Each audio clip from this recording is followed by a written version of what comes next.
Speaker, I move that this bill be now read a second time. In 2020, Australians have been tested like never before. Flood, fires, drought, and a global pandemic. So many Australians, through no fault of their own, are doing it tough. Lives have been lost. Businesses have closed. Jobs have gone. Our cherished way of life has been put on hold. Our local heroes, the healthcare workers on the front line, just as the volunteer firefighters did over summer, are showing us the way. Their courage, commitment and compassion show the very best of Australia. Tonight, a grateful nation gives thanks. These qualities are the invisible strength of Australia. We are a resilient people, a proud nation, and we will get through this together. The Great Depression and 2 world wars did not bring Australia to its knees, and neither will COVID-19. Mr. Speaker, COVID-19 has resulted in the most severe global economic crisis since the Great Depression. Across the world, the equivalent of 600 million jobs have been lost. The global economy is expected to contract by 4.5% this year, compared to just 0.1% during the GFC. Australia has not been immune. Our economy has been hit, and hit hard. In the space of just 1 month, more than 1 million Australians have lost their job or saw their working hours reduced to 0. In my home state of Victoria, millions have been in lockdown. In response, the Morrison government has committed unprecedented support, saving lives, cushioning the blow, and helping Australians remain in work. Our measures were temporary, were targeted, and were proportionate. JobKeeper is a $101 billion economic lifeline that is today supporting more than 3.5 million Australians.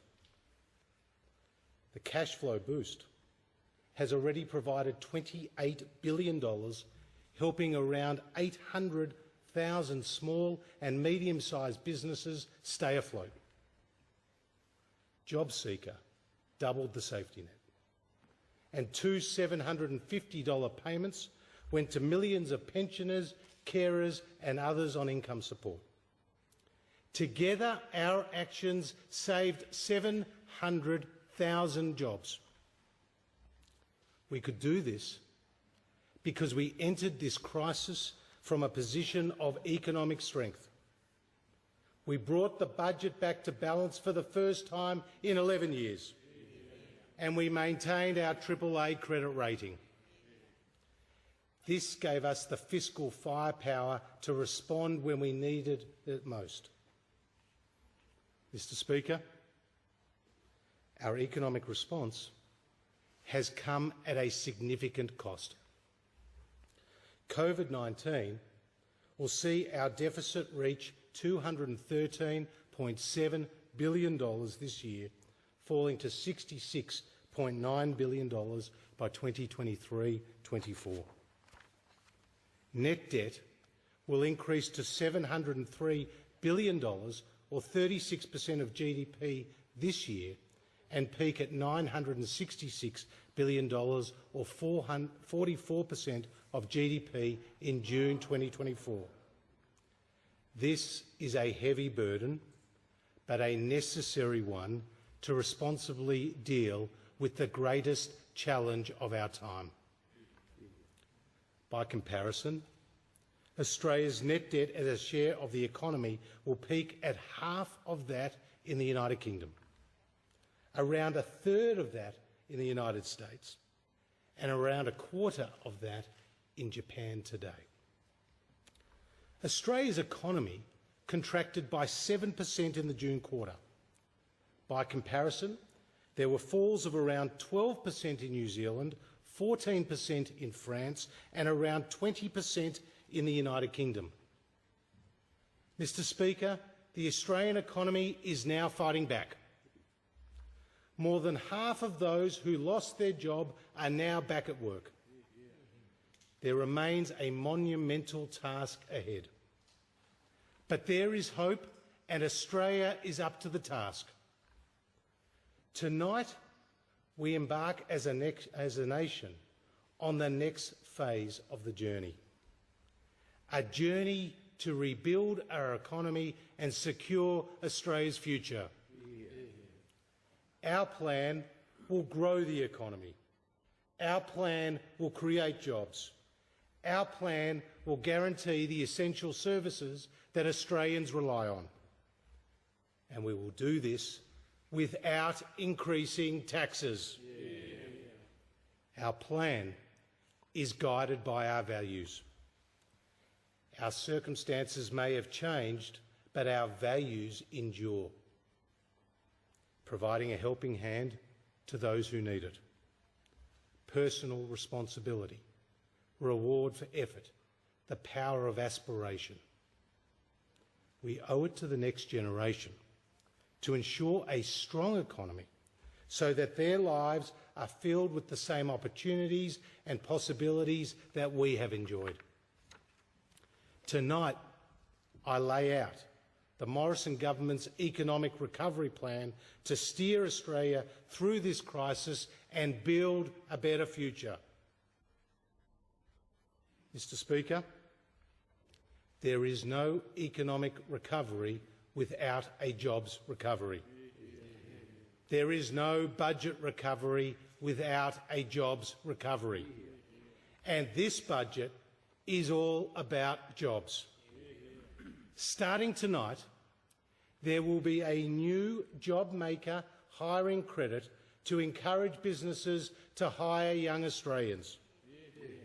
The JobMaker hiring credit will be payable for up to 12 months and immediately available to employers who hire those on JobSeeker aged 16 to 35. It will be paid at the rate of $200 a week for those aged under 30 and $100 a week for those aged 30 to 35. New hires must work for at least 20 hours a week. All businesses other than the major banks will be eligible. And Treasury estimates that this will support around 450,000 jobs for young people. Mr. Speaker, having a job means more than having an income. It means economic security. It means independence. It means opportunity. And we can't let this COVID recession take that away. Mr. Speaker, this budget is making a record investment in upskilling and reskilling Australians. We have established the $1 billion Job Trainer Fund to create up to 340,000 free or low-cost training places for school leavers and job seekers. We have also committed $2.8 billion to protect 180,000 apprenticeships and trainees. And tonight we go further. We commit an additional $1.2 billion to create 100,000 new apprenticeships, with a 50% wage subsidy for businesses who employ them. In this budget, to help Australians get a job, we are funding 50,000 new higher education, short courses in agriculture, health, IT, science and teaching. 12,000 new Commonwealth supported places for higher education in 2021. 2,000 Indigenous students through the Clontarf Foundation to complete Year 12 and pursue further education or find employment. and we are investing in regions across Australia to connect job seekers to local employment opportunities, including in Darwin, Townsville and Cairns in our north, through to Gippsland, Hobart and Adelaide in the south, from Perth in the west and the Hunter in the east. And tonight, we're also making important changes to our tax system to further encourage businesses and employees to retrain. In a modern economy, workers and businesses need to adapt, and so should our tax system. Mr. Speaker, in last year's budget, we promised the Australian people tax relief so that they could keep more of what they earn. We delivered, putting more money into the pockets of hard-working Australians, strengthened our economy and our ability to respond to this economic crisis. Tonight, we go further again. More than 11 million taxpayers will get a tax cut backdated to the 1st of July this year. Yeah. Australians will have more of their own money to spend on what matters to them, generating billions of dollars of economic activity and 50,000 new jobs.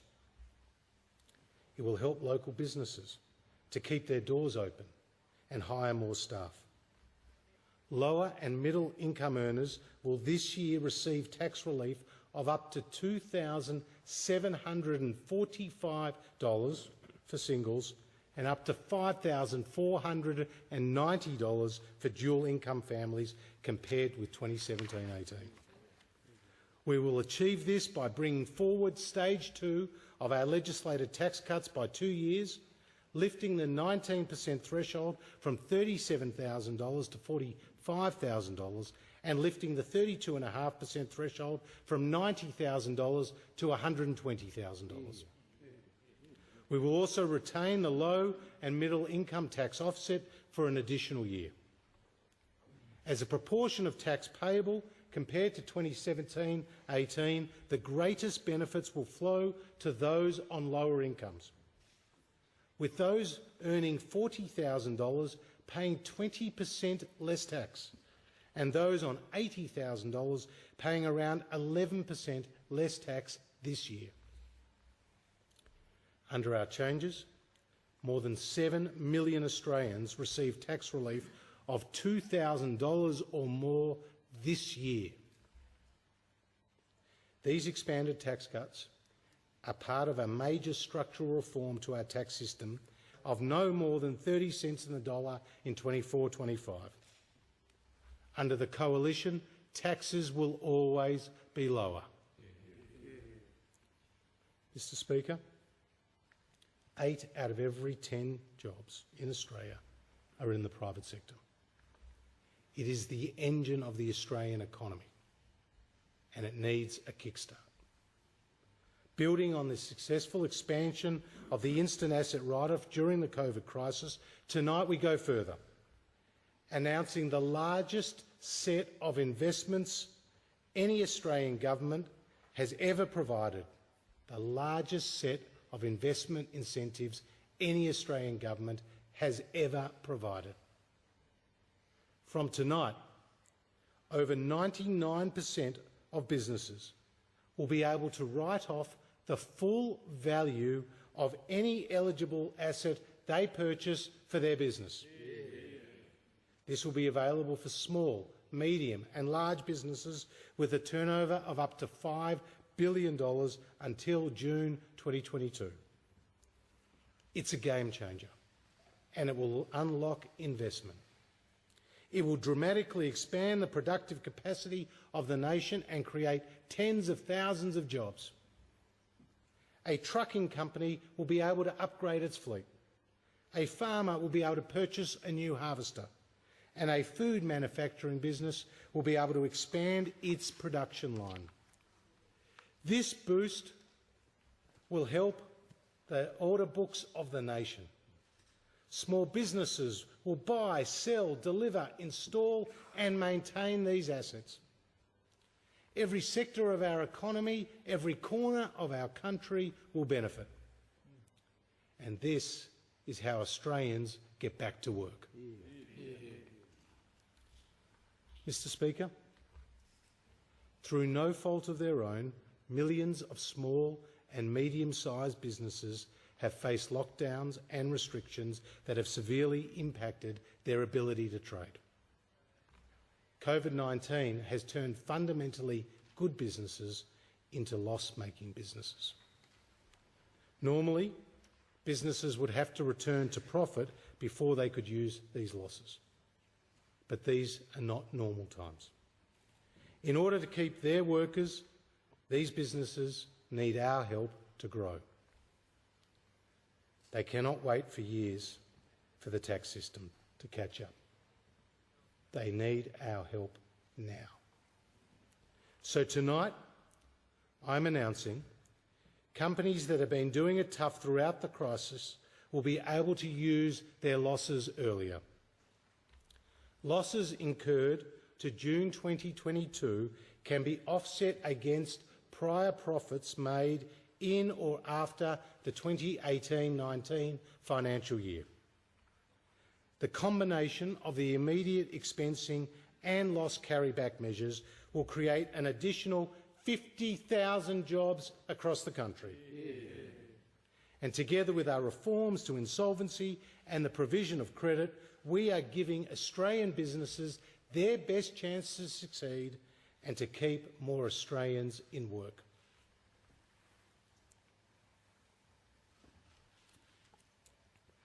Mr. Speaker, Australian women made up the majority of those who lost their jobs during the crisis. As the health restrictions have eased, these jobs have started to come back, with 60% of the 458,000 jobs that have been created since May filled by women. But challenges remain. We are determined to see female workforce participation reach its pre-COVID record high. This budget includes our second Women's Economic Security Statement with $240 million in measures and programs to support new cadetships and apprenticeships for women in science, technology, engineering and mathematics, job creation and entrepreneurialism, and women's safety at work and at home. The 2020 Women's Economic Security Statement will create more opportunities and choices for women, not just for this recovery, but for generations ahead. Mr. Speaker, COVID-19 has reinforced the importance of Australia's sovereign manufacturing capability. Almost overnight, resourceful Australian businesses adapted.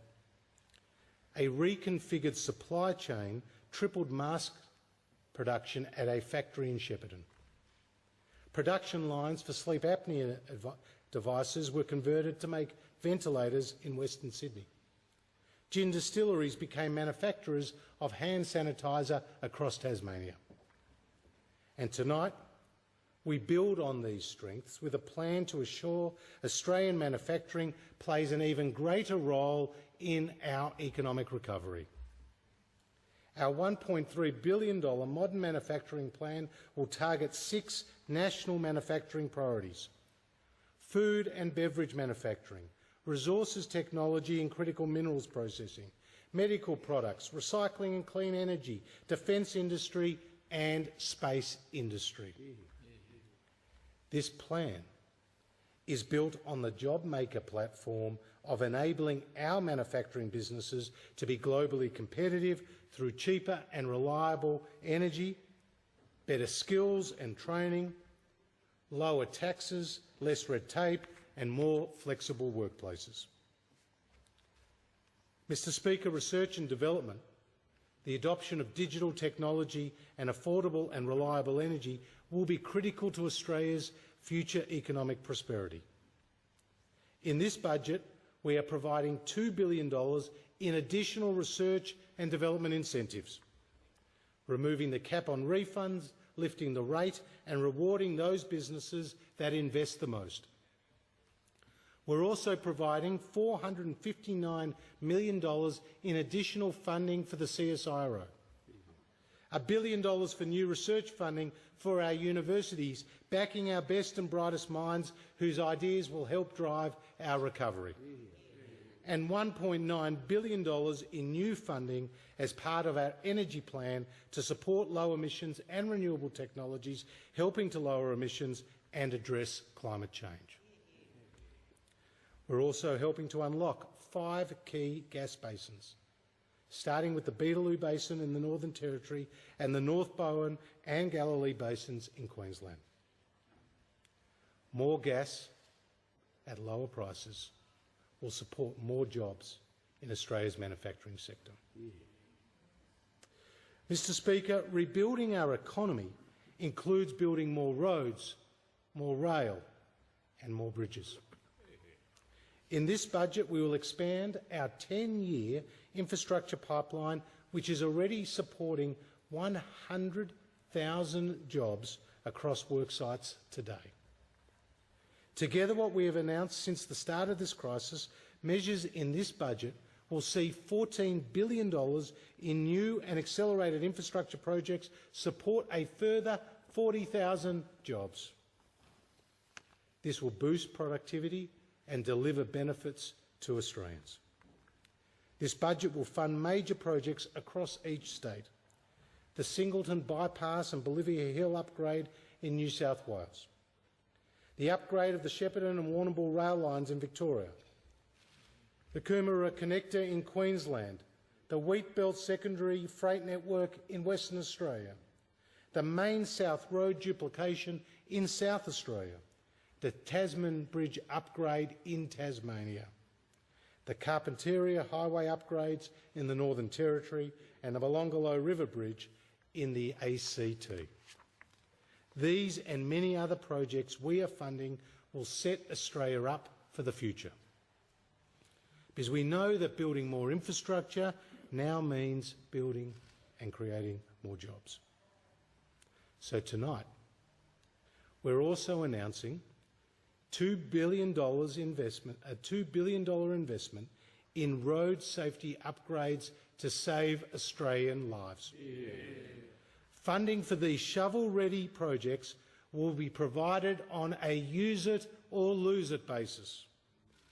If a state drags its feet, another state will get the money. Yeah. We need works to start, not stall.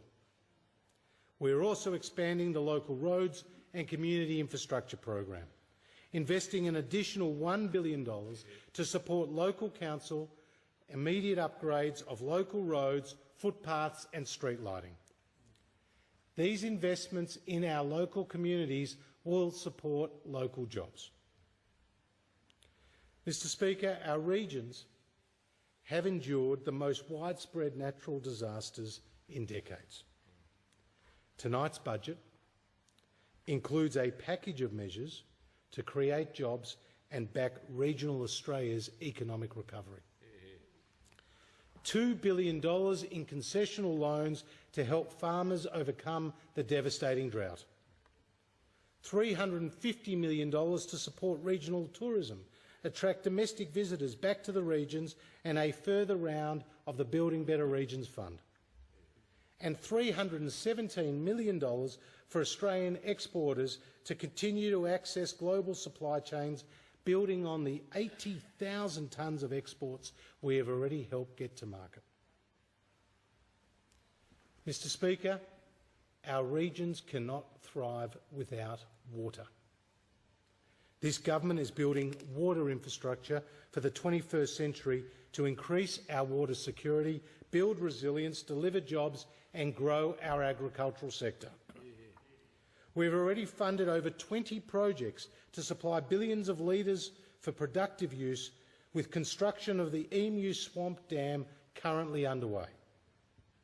In this budget, we have doubled our commitment to the Wyangala and Dungowan dams, with our investment totalling $567 million. Tonight, we go further. I announced $2 billion in new funding to build vital water infrastructure across the country as part of our national water grid, including dams, weirs and pipelines. Yeah. This will support regional communities and support regional jobs. Mr. Speaker, protecting our environment and this magnificent continent is our responsibility.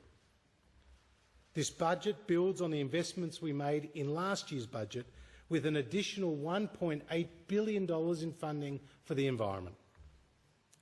Our investments reflect our commitments to help wildlife recover from the Black Summer bushfires and to protect and enhance our unique natural environment. We will undertake the biggest single investment in Australia's Commonwealth's national parks, injecting $233 million to upgrade facilities in Uluru, Kakadu, Christmas Island and Booderee National Park. In this budget, we'll also provide $67 million in further funding to protect our oceans by improving their health and restoring Australia's mangroves, tidal marshes and seagrasses. Mr. Speaker, by recycling more waste, we can also create more jobs. The Morrison government is banning the export of plastic, paper, tyres and glass waste. In the words of the Prime Minister, it's our waste and it's our responsibility.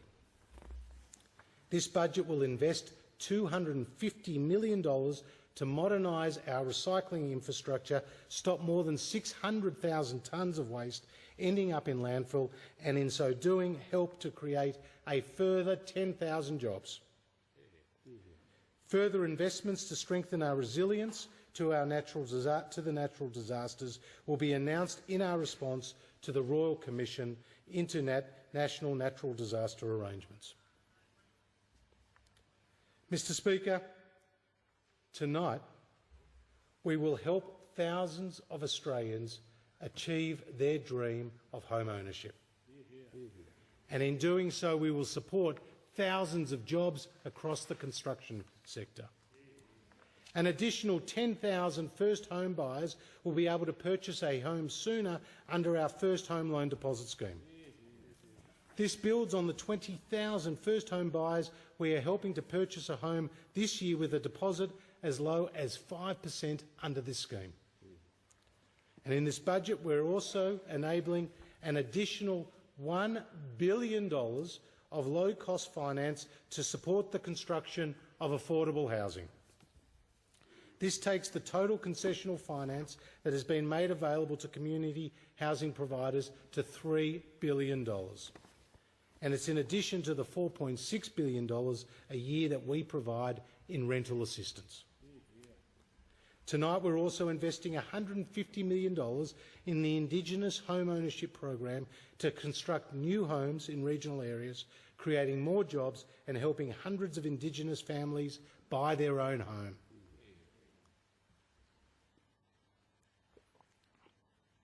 Mr. Speaker, the COVID-19 crisis has confirmed how vital it is to have a strong economy that can continue to guarantee the delivery of essential services.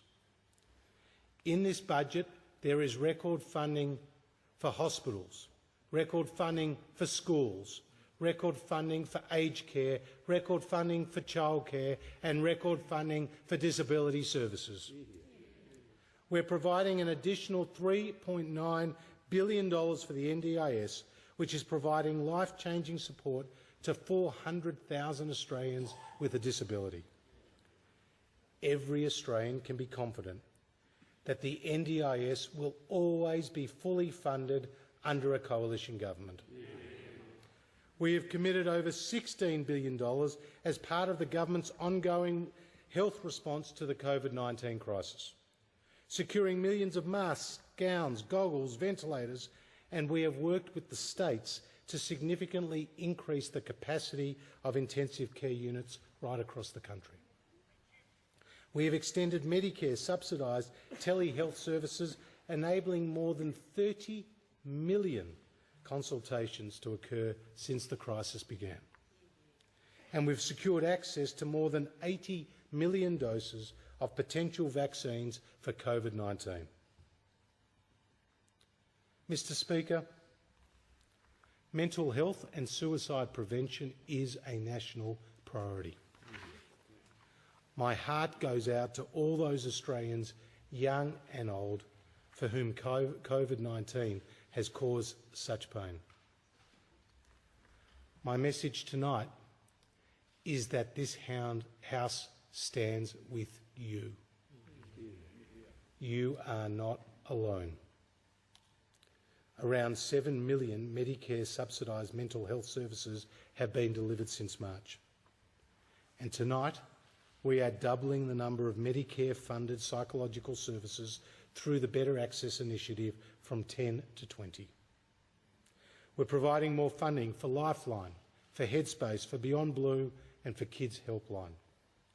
We're providing support for more young Australians with a mental illness to help them participate in the workforce.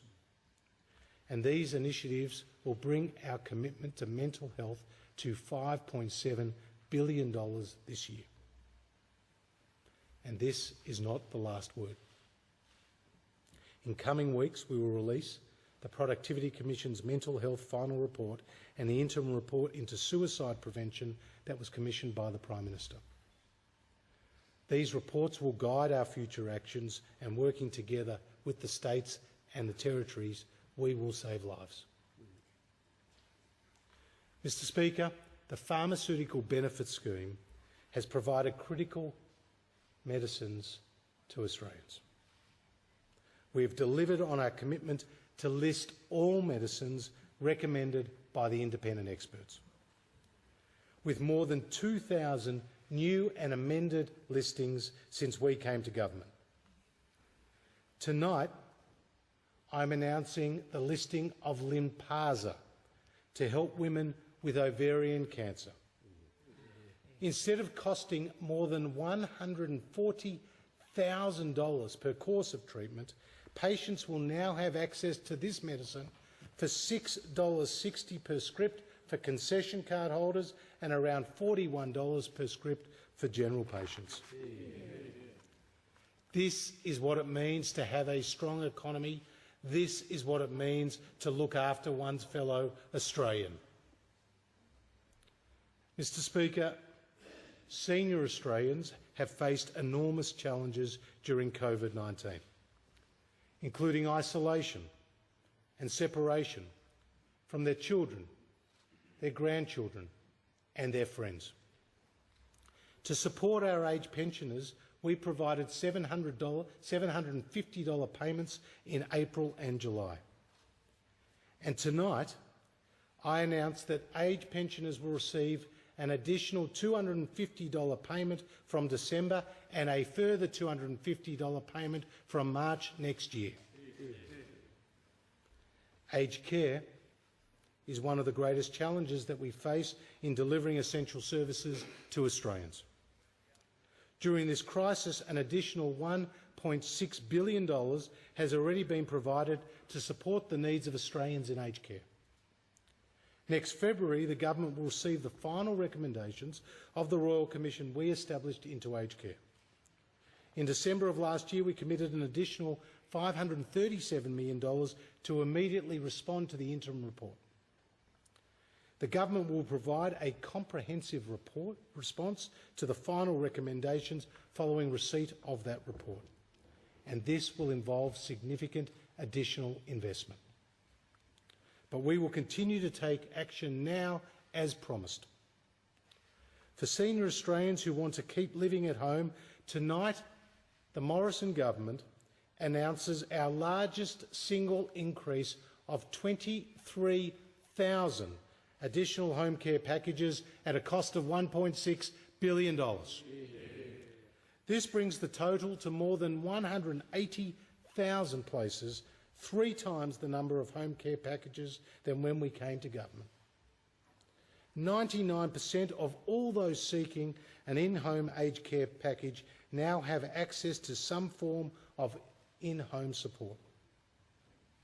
We're also investing more in this budget to improve skills in the aged care workforce and provide additional dementia training and support. But we know that there is more to be done. Mr. Speaker, there is now $3 trillion in the superannuation accounts of Australians. Too many Australians are paying too much in their superannuation fees. At $30 billion a year, the superannuation fees Australians pay exceeds the costs of their household gas and electricity bills combined. Australians today are paying $450 million a year in unnecessary fees as a result of 6 million multiple accounts. Tonight I announced that new super accounts will no longer be automatically created every time a worker changes jobs. Under our reforms, your super will now follow you. Superannuation funds will be required to meet an annual performance test under the guidance of the Prudential Regulator. Poor performing funds will have nowhere to hide and will be required to notify their members of their underperformance. And to help more Australians make an informed choice about who will manage their retirement savings, the government will also establish an online comparison tool known as Your Super. It will provide Australians with transparent and trusted information about fees and returns. Over the next decade, the reforms announced tonight will reduce waste in the system and save Australian workers $17.9 billion, ensuring your super works better for you. Yeah. Mr. Speaker, the coronavirus is a new and invisible enemy. However, other threats to our security have not gone away. Additional funding in this budget will see a total $1.7 billion invested in our cyber security plan to keep Australians safe and secure online. A further $450 million is provided for our law enforcement and intelligence agencies to keep Australians safe from domestic and foreign threats. And we're also providing record funding for the Australian Defence Force as it continues to defend our interests abroad as well as come to our aid here at home. We saw them in action, evacuating families stranded by the fires at Malakuta, disposing of livestock that had fallen victim to flood in Julia Creek, and conducting over 250,000 COVID tests across the country. Our Defence Force is always there for us. In this budget, we are bringing forward $1 billion in planned defence spending to support jobs, as well as extending a range of health and employment programs for our veterans, helping them to transition to civilian life. Mr. Speaker, the global economic environment remains uncertain, with the impact of this crisis to be felt for many years to come. In Australia, the economy is forecast to fall by 3.75% this calendar year and unemployment to peak at 8% in the December quarter. Next calendar year, the economy is forecast to grow by 4.25% and unemployment to fall to 6.5% by the June quarter in 2022. Our economic and fiscal strategy sets out the path to grow our economy, to stabilise the debt and to reduce it over time. It has two phases. First, it focuses on boosting consumer and business confidence, growing the economy and creating jobs. And once the recovery has taken hold and the unemployment rate is on a clear path back to pre-crisis levels, comfortably below 6%, we will move to the second phase, where there is a deliberate shift from providing temporary and targeted support to stabilising gross and net debt as a share of the economy. We will then rebuild our fiscal buffers so that we can be prepared for the next economic shock. More people in jobs means a stronger budget position. Mr. Speaker, This year, Australians' circumstances have changed dramatically, but Australians have not.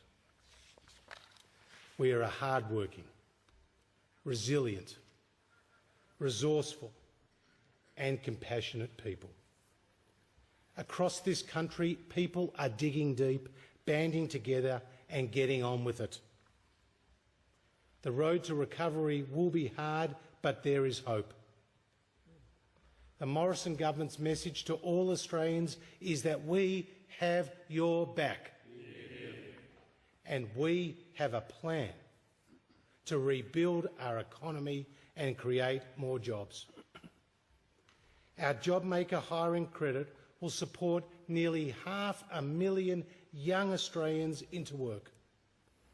Our record investment in skills and training will strengthen Australia's workforce. Our manufacturing plan will support the recovery and build our sovereign capability. Tax incentives will unleash a wave of investment across the country, and tax cuts will put more money into the pockets of 11 million hard-working Australians and their families. And we are building the infrastructure we need for the future. We are guaranteeing healthcare and the essential services that Australians rely on. And we are doing this by growing the Australian economy, not increasing taxes. Mr. Speaker, together Australia will come back. Together we will rebuild the economy and secure Australia's future. I commend this bill to the House. The debate